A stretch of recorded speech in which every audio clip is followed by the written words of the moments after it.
स्वागत है।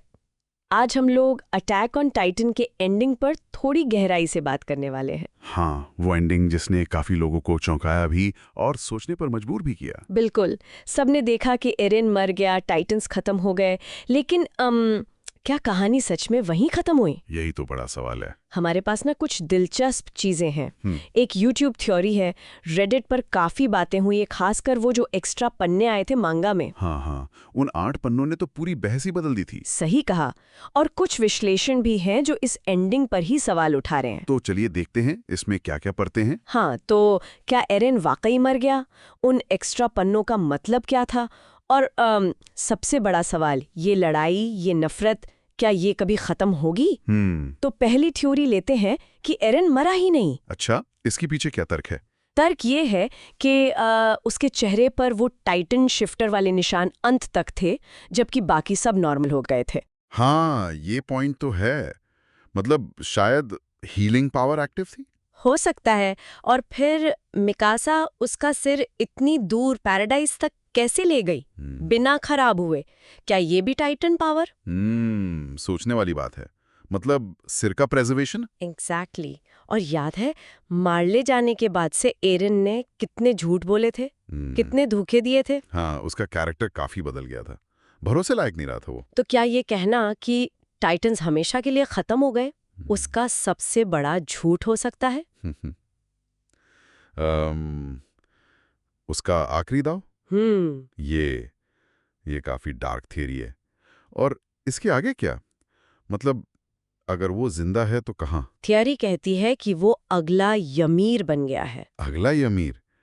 मतलब पाथ्स में? हाँ, पाथ्स की दुनिया में फंसा हुआ, शायद सच्ची आज़ादी ढूंढ रहा है, या किसी नए होस्ट का इंतजार कर रहा है।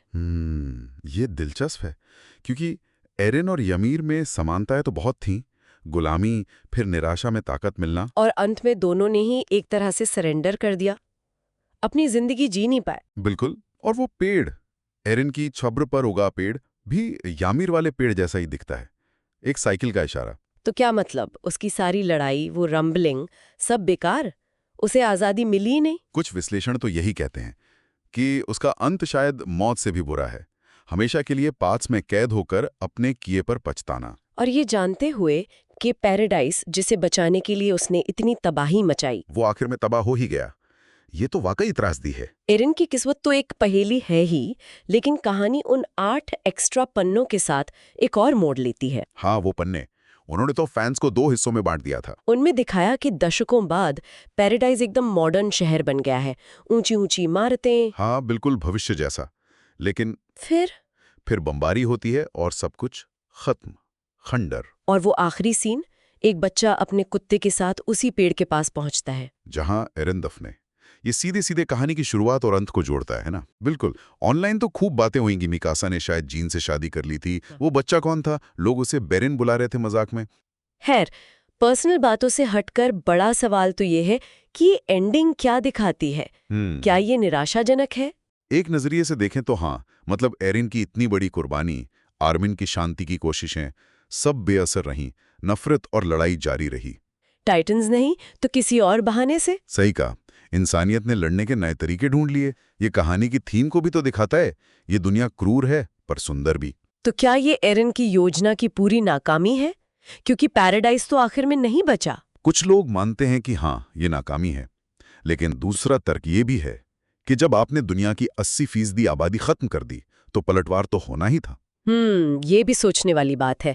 इतनी बड़ी तबाही के बाद शांति कैसे टिकती? नफरत इतनी आसानी से खत्म नहीं होती। और एक और चीज थी, वो अजीब सा कीड़ा हेलुसिजेनिया, जिसने यमीर को पावर दी थी। हाँ, वो रीढ़ की हड्डी जैसा जीव।